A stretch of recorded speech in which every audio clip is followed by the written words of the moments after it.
All right, so Bob, one of the things that did amaze me was that on your call, you actually said, look, the reservations are strong. But I've always felt that reservations are a great barometer of the theme park business, which obviously you know more about than anybody. How is it possible during the Delta variant, all the concerns, hotspots in Florida, that the numbers are growing and getting stronger?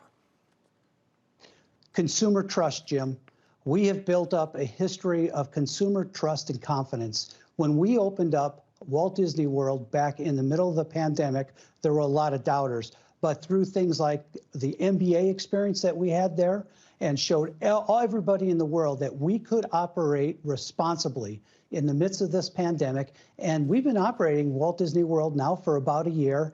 And we're very, very proud of what our cast has been able to do. And I think now that actually builds the brand, builds the equity, builds the trust that a family can come to Walt Disney World and feel like they're responsibly being taken care of.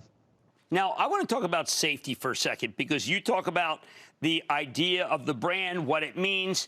I understand that you have a very tough policy on vaccinations. We had Frank Del Rio on last night, CEO of Norwegian Cruise.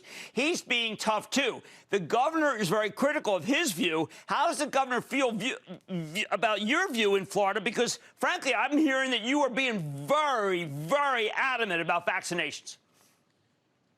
Well, we believe that vaccinations are the key to really mitigating the impact of this pandemic.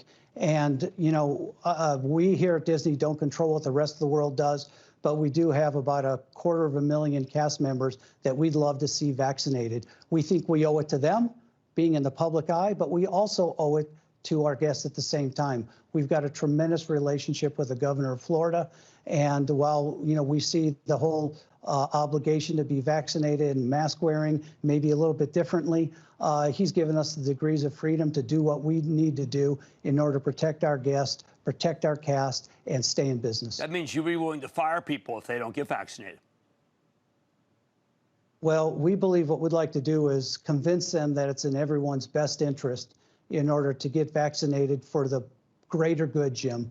And the greater good includes our guests. And again, it goes back to that contract that we've got with our guests that will operate responsibly. Fair enough. Don't miss a second of Mad Money. Follow @Jim Cramer on Twitter. Have a question? Tweet Cramer. #MadTweets. Send Jim an email to madmoney@cnbc.com or give us a call at 1-800-743-CNBC. Miss something? Head to madmoney.cnbc.com.